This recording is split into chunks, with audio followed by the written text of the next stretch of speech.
Yes, indeed. The hamsters keep spinning those wheels, and we keep rolling on to 7 o'clock. I appreciate you being with us. Thank you so much for your time and consideration. It is 6 minutes after 6 o'clock. We've got another hour to go. And at 7 o'clock, we're going to call it a weekend and hand off to Mark Levin, although I don't think Mark was there yesterday. Whomever might be there for Mark, the great one, we'll hand it off to that person. 615-737-9986. 615-737-9986. As I was presenting that big old bag of popcorn on the television side of things moments ago, Mario writes in and says, at movie prices, that's about $200 worth of popcorn. It looked like it. Man, it was a big bag of popcorn. And no, I did not have any. So I've got a story that is out about the Nashville Fairgrounds Speedway that I want to share with you. If this story is correct, this is good news. This is potentially really great news for the Nashville Fairgrounds Speedway. We continue to share with you some of the conspiratorial theories about cashless Neyland Stadium. That's right, Neyland Stadium announcing that it's following stadiums like, is Bridgestone cashless? I want to say they are. I know that Nissan Stadium's cashless. I want to say the Nashville Sounds are cashless. Most of these arena-style event spaces have become cashless. And as noted by a listener to the radio show, I don't know exactly what arrangements are being made. I was simply trying to say that I have no idea if Neyland Stadium's making money on this or not. I mean, I know they're making money on concessions. I know they're making money on product. Whether they're directly making money going cashless, I don't know. But one of our loyal listeners who says that he's in that business says that most certainly the credit cards are paying off Neyland Stadium. Maybe to go all cashless? I don't know. I don't know. My name's Bennett and I ain't in it. I know that I pay with debit and credit card quite a bit, so I rarely carry cash around nowadays. So for me, it's no skin off my nose. But for some, it's a very frustrating aspect to modern society that so many large venues like Neyland Stadium and other event spaces have gone cashless. Speaking of event spaces, Kamala Harris going to the Ryman Auditorium. I would almost go to this event just to people watch. I mean, I feel like there's some tears that are going to be going on. I want to see what. It stuns me that she's doing a I Lost tour. Well, I think she's doing an I Lost tour because they got a lot of books. Yeah, but and the books aren't selling at all, and they've got to figure out a way to get those books off their hands. So they feel like if they convince people to pay, how much you think tickets are to the Ryman for this? I want to find out. I don't know. I'm going to guess 65. 65. That includes the book. A quote unquote free book for the purchase of every ticket, right? Quote unquote. Right. Ken, you back there? I'm here. Ken. Yes, sir. Kamala Harris is coming to the Ryman Auditorium. I know. He's thrilled. You can tell. I don't know the answer to this question. Yes, sir. But I'm throwing it out there. How much you think tickets are for that thing? For Kamala Harris at the Ryman Auditorium. Mm-hmm. I'm looking right now. I'm going to say at least $500. What? Yeah, I'm starting to think I lowballed it a little bit. Man, what? I mean, she's apparently raising money. Yeah, I mean, she's giving away her book. I mean, they're not going to let the hardworking people that Democrats claim to, represent go to this. Okay, so she's doing a big old thing, man.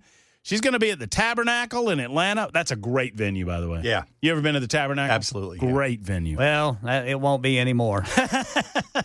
I can't. Oh, there it is, Ryman. Okay, November 18th at the Ryman Auditorium.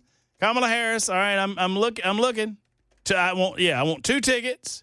Limited inventory. Let's view the tickets. We're checking availability. Oh, I'm so excited. We get a book. It's called 107. Your seats aren't guaranteed to you. Let's view them. Let's looky. What site are you on? I went to the Ryman Auditorium, but it took me to Go Tickets. Oh, okay. Uh-huh. Oh, boy. Oh, Ken's a hell of a lot more right than we are, Bill. Yeah. I'm on a site called ticket-center.com. And it's even higher than Ken guessed. I told you it was for the working man and woman. I'm looking at $371 each. Clear view, you will be seated together. Who in the world? That's in the balcony, too, boys. Who's going to pay that to go see her? I got. What do you got? A pair of tickets on the floor, row R, for $1,000 each. Liberals that want to cry about it. I'm telling you, man. honestly, liberals that want to cry about it. That's who's paying for that. This is a powwow for them. They're going to get together and they're going together. Wish each other the best and hug each other while they cry. They stole it. They stole it from us. It was ours. They lied. They cheated. They stole, that kind of thing. I think I was talking this earlier this week. I can't imagine what her laugh is going to sound like at the Ryman. Well, I'm sure Johnny Cash will probably turn over in his grave. Look, see that, man. I'm telling you that. I just don't look. I don't know. I wouldn't pay to see any politician, but I definitely can't see somebody paying to see her. No. On some planet, I can understand why you would want to see. I don't even know about Barack Obama. No. But she's just vapid. There's no there. That's there. what I'm saying. Listen man. to it. It's all word salad crap. Right. I don't understand. For maybe it's comedy gold, and we just don't. Maybe if you and I had us some delicious hot chicken, a couple of cold beers, yes, sir, and maybe a gummy or two right before we went in. Yeah, at least two. I think it might turn into comedy gold. I think if you looked at it from the right lens, they'd toss us out. It might be the best comedy going. It might be, man. Like some of those performance art, like Andy Kaufman used to do. Yes. Like, for those that aren't familiar with Andy Kaufman, man, what a weird guy he was. I think this is a confirmed fact that he went on stage at I want to say it was at the University of Washington. It was at some campus where he went on stage and read the entire Great Gatsby. Who is this? Andy Kaufman. Oh, well, that sounds about Andy. Right. So, and if it was something that if you got what he was trying to do, it turned, because his entire shtick was, how much is the audience willing to take before they'll walk away? How far can I push before they give up? Before they walk away and give up. And apparently, reportedly, there's 15 people in the audience. He got done like 3 hours later. But, they all thought it was a bit and that he would break. And he goes, I'm out here to read the incredible novel by F. Scott Fitzgerald, The Great Gatsby. And he starts reading. And people are just laughing. They're like, oh, this is funny. All right. But then the laughter started dying off. And then, minutes became 10 minutes. And 10 minutes became 20 minutes. And 20 minutes became a half an hour. And people are mad. Like pissed, like screaming and yelling at him. Did any of the advanced literature, like the posters or anything, say that's what he was going to do? Do not know. I would highly doubt it. Because it's highly doubt. Andy wouldn't want to. No. Andy wants the reaction. He doesn't want to give it up and dance. His whole shtick was to make you uncomfortable and to see how you would react, like wrestling female wrestlers, or. What was his name? Slapping Jerry Lawler. Yeah. On or Letterman. Jerry slapping him, actually. That's right. That's the reverse. Jerry slapping him on David Letterman. And David Letterman to this day says that was not something that they pre-planned. That was David didn't know about it. Apparently Jerry and Andy worked it out, but David wasn't told. Yeah. Yeah, he wasn't told about it. But, yeah, that's the whole shtick. So if you go into it looking at it like that, probably the best comedy going. But my goodness gracious, I hope the Ryman Auditorium is charging her a mint to rent that facility. Man. Just and using unreleased prisoners to clean it up afterwards. Dallas says y'all need to get those media credentials and get in. Ooh, Ken Weaver, we need to rely on the newsroom credentials. Yes, sir. Get us in there in the back area and ask a few questions of old Kamala. Yes, sir. We might have to try to do that. Mm-hmm. She still has Secret Service because she was vice president, right? Wait a minute. What day is it? It's November 18th. What day is that? Let's see. I am looking right now. November 18th. September 1st is my birthday, everybody. Happy birthday, Brother Murphy. Thank you. I will not be here. It is. Where are you going? Well, it's Labor Day. Oh, that's right. And my mother was a very logical person.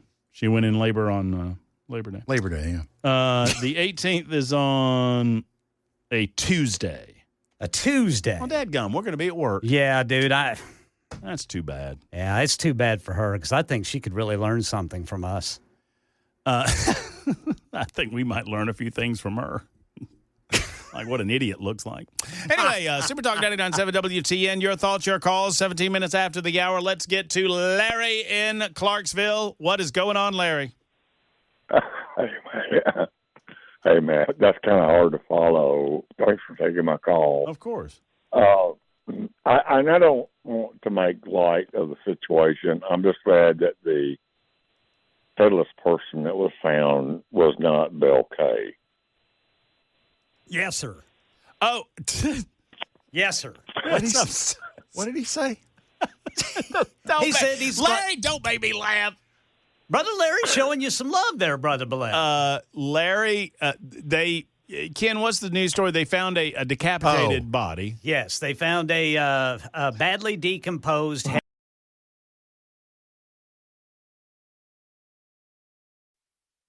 Super Talk 99.7 WTN. Matt Murphy Show continues. We need to have Dan on to do a report on the tunnel in Las Vegas. I think Dan should. You know what? That's a great idea. Bell, text Dan and tell him he needs to ride in the tunnel and take a video of himself riding in the tunnel so we know what's coming to Nashville, Tennessee. I would do it, but, I'm busy. And then we can post it to the socials? Yeah. Okay. I mean, that would I'd get some he's doing those little shorts. Those are going like gangbusters. I would think that he would want to do something like this. I mean, I think that's a great idea. That is from listener, I lost it, 9520. Appreciate you. Is he in the air right now? I don't know. I'll text him anyway. Short answer. Yeah, I mean, why not?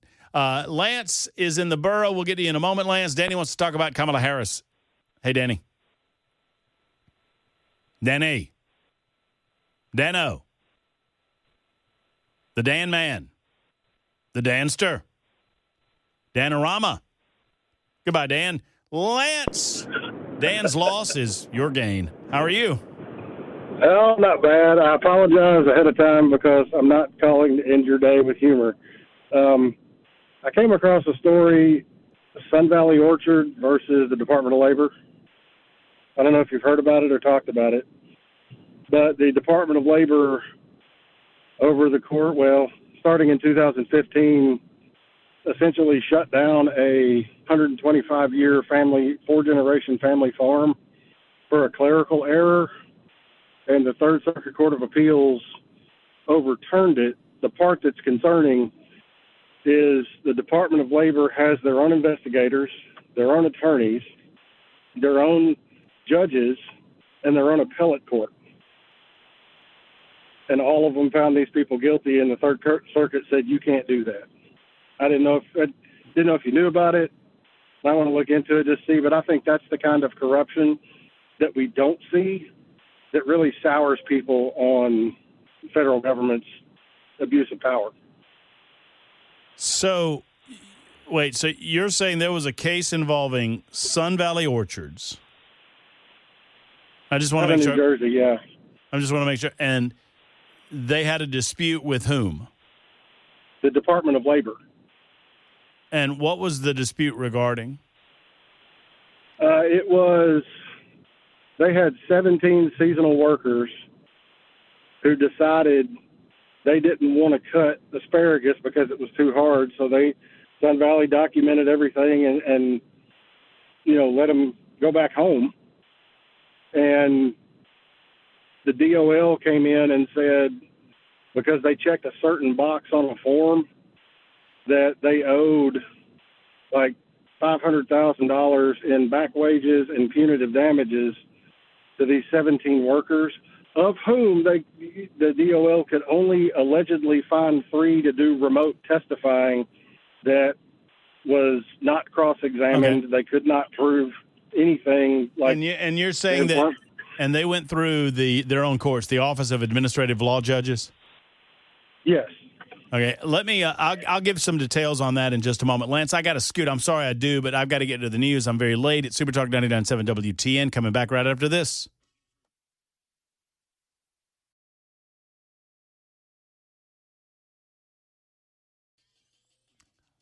All righty. Super Talk 99.7 WTN. I have like 14 stories to get to. Watching as this story unfolds with John Bolton. Look, here's the deal. Liberals want you to believe that this is all retribution. If John Bolton had classified materials on his property, if he had materials that he ought not have, you've got to go get them. And John Bolton knows better. And by the way, John Bolton is not the president of the United States of America, so John Bolton doesn't have the authority to declassify anything as a president of the United States of America would. So we're watching that story carefully. And I, unlike some, am not going to speculate as to what's going on or what is going to happen with that story. I want to find out more. To my knowledge, John Bolton has yet to be charged with anything. Donald Trump, for his part, said he didn't know anything about the FBI search of his home. Secondarily, Kash Patel and the FBI announcing that in addition to doing that, the Department of Justice has released documents relating to the interview that Ghislaine Maxwell gave to the DOJ. The assistant district, Todd Blanche, I guess his name is, one of the assistant attorney generals, gave the interview or conducted the interview, and now that transcript has been released, and liberals are already screaming and yelling that it's not real, which you might expect that they would do.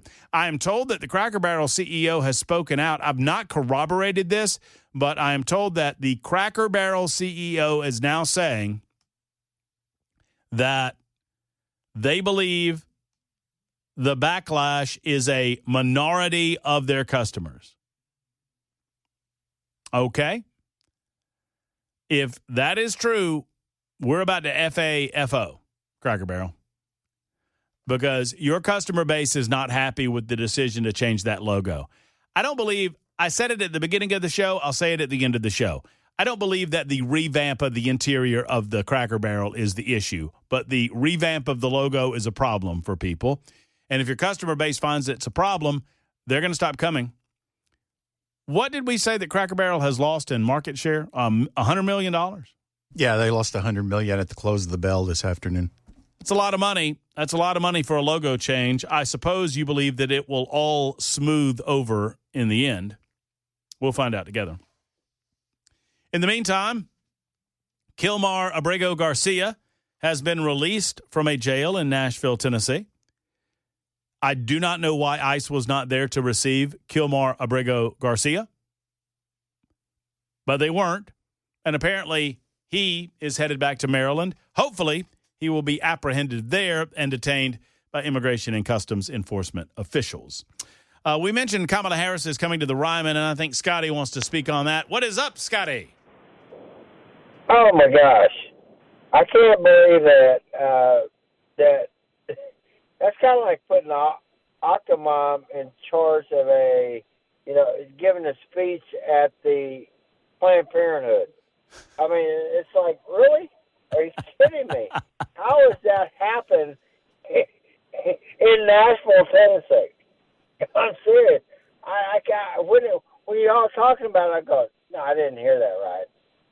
I just don't know about this. In Nashville, Tennessee, this is happening. Oh, she's selling out. Look, man, she's selling out everywhere. She sold out the Alabama Theater in Birmingham, Alabama. I don't know how it happens. I do. These brainwashed, brain-dead liberals want to gather together and hug one another and cry and gnash their teeth and wonder what happened to the soul of the United States of America, and they're gonna throw a pity party, man. It's kind of like wetting your pants in a dark suit. I mean, it makes you feel good, but nothing actually happens. You know what I mean? It's just I don't know. I don't get it. Especially in Nashville, I don't know. That's all right. But I'm a Texas boy, but I do like Georgia. So anyway, Anyway, I'll let you go tonight. All right. All right, Scotty. Thank you very much. I'm getting blistered on the Super Talk text line about my take on the moon. I have a difficult time believing that this is the most controversial take that I've made today. I mean, I've already said that Waffle House is superior in every way to Cracker Barrel. I thought that would be the most controversial take.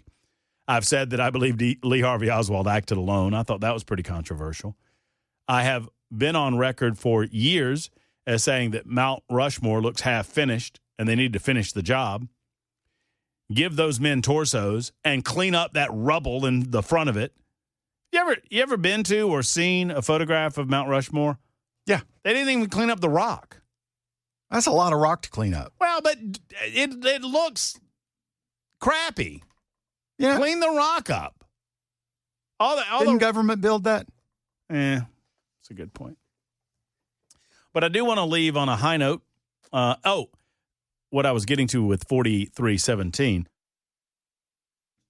says, you must think the government you must not think the government knows anything about UFOs. My God, let me figure out that sentence structure. So you must not think the government knows anything about UFOs. I guess that means that I'm being accused of thinking the government doesn't know anything about UFOs. Well, I would say define UFOs. Like, what is a UFO? If a UFO is an unidentified flying object, well, obviously, there have been plenty of UFOs. If you're telling me about space intelligence traveling to Earth to observe the movement of Earth creatures, I think we think a lot of ourselves, don't we? Why in the hell would they? If they have the technology, we're worse than apes to them. I mean, if other life forms have the ability and the technology to travel light years through space, maybe you could make an argument that there aren't that many life forms in the universe as advanced as even ours, and so far fewer advanced as theirs, and so they would want to see how we're coming along. But maybe we're just a zoo to them, and they want to go to the zoo. What was the movie where they were waiting on us to develop like hypersonic technology before they gave us the keys to the kingdom? There was some film out there that they were waiting on, and someone did it, and they were destined to do it. I can't remember. Well, there was a Star Trek movie based on that the Vulcans knew we were here, and they left us alone until they caught a warp signature of the very first warp ship. Maybe that's what I'm thinking about. And then they were like, okay, these guys have warp drive. They're advanced enough. Was James Cromwell in that movie? Yes. Okay, that's what I'm thinking about. That's exactly what I'm thinking about. Okay, yeah. Okay, there you go. There you go. But then I get this from 4317. Matt, you're making a lot of assumptions about space if you think getting to the moon would be easier than faking it. No, what I'm saying is I think getting to the moon would be easier than faking it and then covering up a fake that would involve tens of thousands of people. Tens of thousands of people. And even if I gave the extreme benefit of the doubt, I would suggest that it involved at least what? How many people would have to know it was fake? A couple of thousand at least? Yeah, at least. I mean, a lot of the people that were involved in the actual building and production wouldn't necessarily need to know, but anybody involved in the supposed executions got to know, and there were thousands of people doing that. So I think if you're going to continue that cover-up, you got to be willing to kill a lot of people. There's going to be a lot of people that turn on you that decide that they want to tell tale, and you got to kill those people. You got to get rid of them. So you got a lot of murders going on. Now you're adding hitmen to the process. I believe that it would be easier just to go to the moon than to cover it up. 3021 says Mount Rushmore was a private build. Was it? I always assumed it was a government build. That's news to me. Well, if it's a government build, that explains all the rock at the base. If it was a private build, you need some people to come back and clean up their crap. Yes. And the family that's doing the what is that, Sitting Bull or Geronimo or whoever I think you know what I'm talking about? Sitting Bull. I think. They got his head, and like he's going to be his arm, but he's on the horse, and that's what he's supposed to be. Yeah. But, they're getting nowhere with it. Well, but nobody told that family that the other people didn't act by themselves. They hired out some work. I mean, this family's like doing it on their own. Makes no sense. Let's leave you with some good news, though, real quick.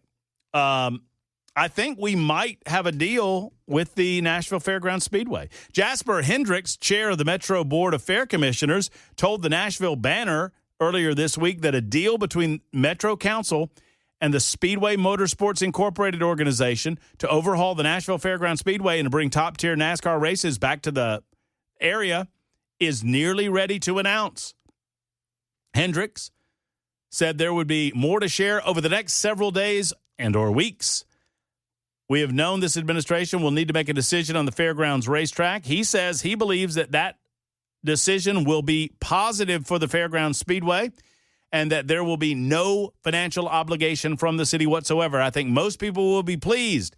They were able to address quite a few of the major obstacles based on the major concerns that we had, but there's still a few minor details to work out. Not everyone's going to be happy because we've got people that want to turn it into a green space, but we have a lot of green spaces around that property already.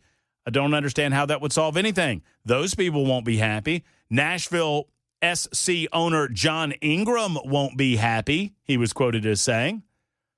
Well, let me tell you something. If John Ingram is not going to be happy about this deal, then that means it's a pretty darn good deal. And I'm excited about it. So fingers crossed we see this arrangement between Bristol and the city go through because it's going to mean big things for the Nashville Fairgrounds Speedway and big things for Nashville, generally speaking. We wrap it up in just a moment. It's 52 after the hour. Super Talk 99.7 WTN.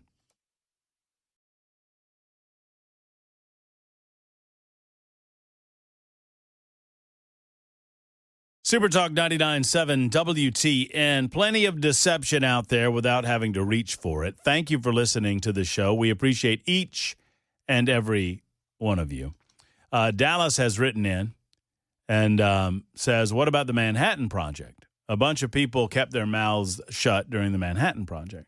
Well, that's true.